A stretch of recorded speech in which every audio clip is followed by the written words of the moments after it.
Episode 6 of From's 4th season, Donna Raines has a heart attack in the middle of Colony House. Boyd starts chest compressions. Christy and Marielle run for a defibrillator. For a long stretch of screen time, nobody in that room, and nobody watching at home, knows if she's going to make it. Then she does. The show never tells us exactly why it happened. Was it her heart, worn down after years of carrying this town? Was it the shock of watching those doll creatures kill people days earlier? Or was it something the writers just aren't ready to name yet? Even Elizabeth Saunders, the actress who plays her, got asked directly in an interview and didn't give a clean answer. One writer covering the episode put it to her straight. It almost felt like the show was testing what it would be like to lose Donna in a boring, ordinary way, instead of the usual monster kill. That's a strange choice if you sit with it. From kills people with creatures, curses, and a forest that eats memories for fun. And the one time it seriously threatens its most important character, it reaches for a defibrillator instead. I'm gonna lay out a theory today that isn't about Donna being secretly evil. And it isn't about her being some hidden monster either. It's about something a little more uncomfortable than that.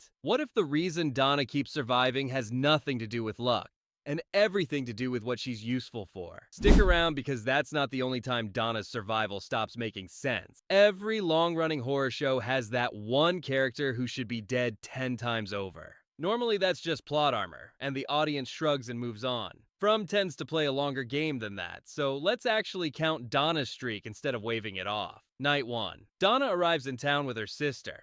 They get out of the car, and her sister is killed almost immediately. Donna runs into the forest alone, with no talisman, no idea where the hiding spots are, and nobody around to explain the rules. Every account we get of that era says people with far more experience than a total newcomer still didn't make it through a single night. Donna did. Years later, Abby, mid-breakdown, points a gun at her. Donna survives that too. Colony House, supposedly the safest structure in the whole town, gets breached more than once across the show's run.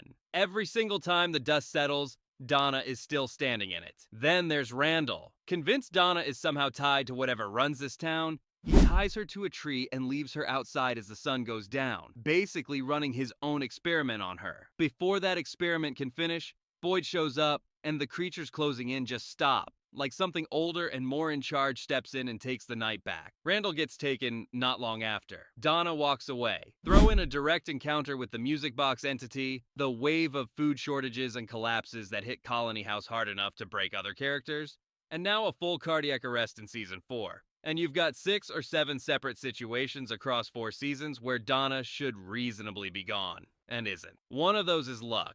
2 is a writer's choice. 6 or 7 starts to look like a rule the show is following, even if nobody's told us what the rule actually is yet. Compare that to how the show treats almost everyone else. Major characters on From do not get plot armor. People we like die constantly, sometimes mid-sentence, sometimes off-camera, sometimes in ways that reshape the entire season. Donna is the one clear exception to a rule the show enforces on literally everybody else. That's the kind of thing a sloppy show does by accident. From has never struck me as a sloppy show. Here's the part that actually bugs me though, and it's not one of the big dramatic moments.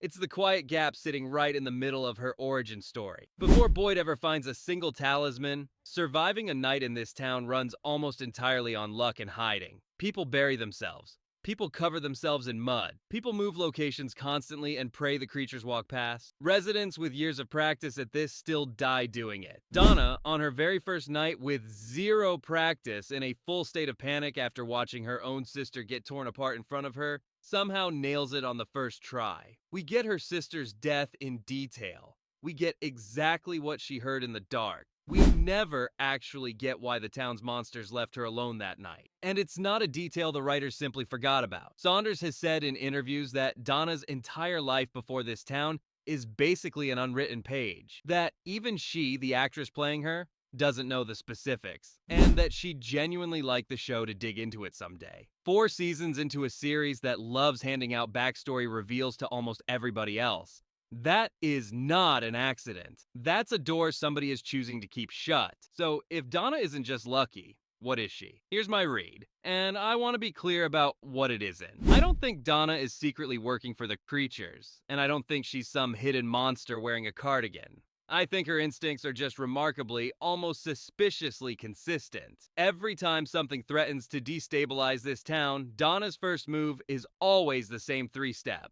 Contain it, calm everyone down, and keep it quiet. When Boyd kills one of the creatures and brings back proof that these things can actually be hurt, arguably the single biggest breakthrough the town has ever had, Donna's instinct isn't to show anyone. It's to burn the body somewhere far away so people don't start asking questions the town isn't ready to answer. When food runs dangerously low, she manages the shortage quietly rather than let the whole community panic at once. When Tilly dies and Fatima is tied to it, Donna eventually steers the story toward a search effort instead of the full truth. When Tabitha makes it back after actually physically escaping the town, Donna's advice is to stop chasing answers and focus on her kids instead. On their own, every one of those choices is completely defensible.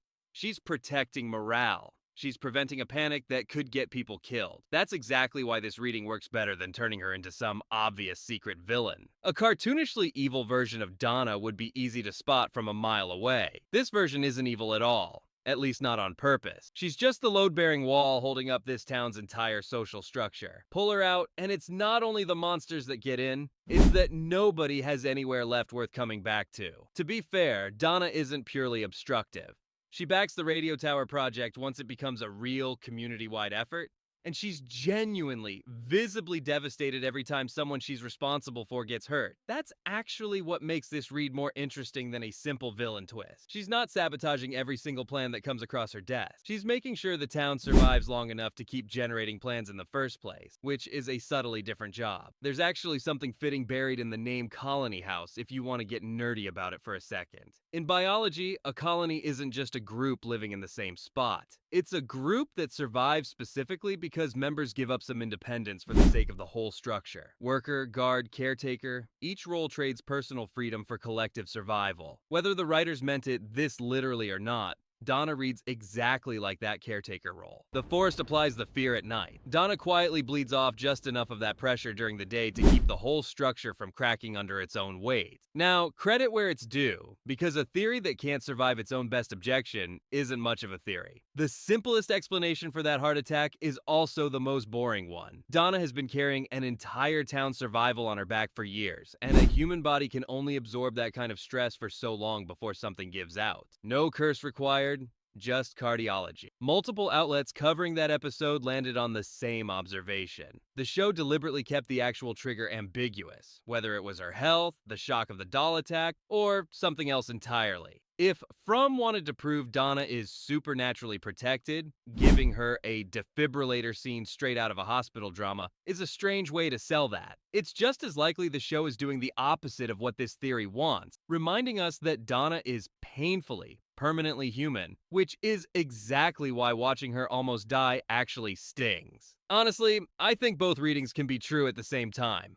Fromm gets to scare its audience with an ordinary human death for once, while still leaving the door cracked open for something bigger down the line. This show has pulled that exact move before. I'm also nowhere near the only person picking at this. Saunders herself has talked in interviews about just how wide the range of fan theories around Donna has gotten. Some viewers think she's quietly aligned with the creatures, others think she's a reincarnation of Eloise, Victor's little sister, who died a long time before the current cast ever arrived. Some go even further and think Donna is a literal manifestation of the town itself, walking around in human form. Those are all fun swings, and none of them need to be true for this theory to hold up, because mine doesn't require Donna to secretly be a monster, a ghost, or the town wearing a person as a costume. It only asks you to watch what she consistently does with authority, not whatever supernatural label the show eventually pins on her, if it ever does. Whatever Donna actually is, the season 4 finale made her job dramatically harder. Sophia, who we learn is essentially the man in yellow wearing a person, spends the finale quietly moving door to door and stripping every single talisman out of Colony House and the settlement. Then she walks them out to the faraway tree and drops every one of them straight down the hollow trunk.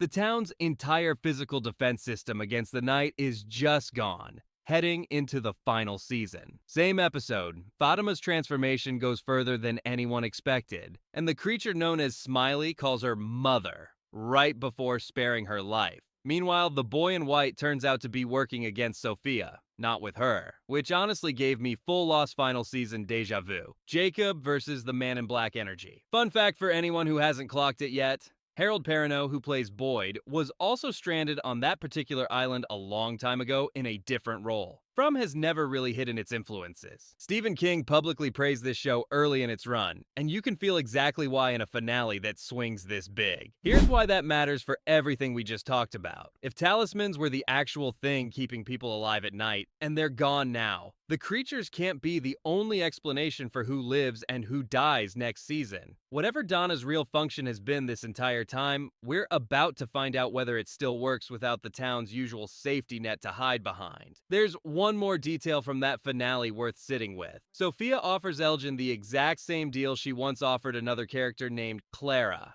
Help her out, and she'll send him home. It's a lie, obviously, but it's the same shape of bargain the show keeps returning to again and again across 4 seasons. Somebody scared, somebody desperate, and something older offering an exit that always turns out to cost more than advertised. If Donna's first night in this town really did involve a version of that same offer, she wouldn't be the exception to that pattern. She'd be the oldest example of it still walking around. MGM Plus confirmed before Season 4 had even premiered that Season 5 will be From's last. It's already filming, up in Halifax, with a release currently expected sometime in 2027. So we're not waiting on a maybe here. We're waiting on an actual ending. Here's my genuine testable prediction, because a theory that can't be proven wrong isn't worth much either way. If Donna really is just a survivor and nothing more, she should fully back whatever plan finally gets people out of this town. No hesitation, no stalling, no last-minute reason to wait one more day. But if she keeps finding reasons the timing isn't right,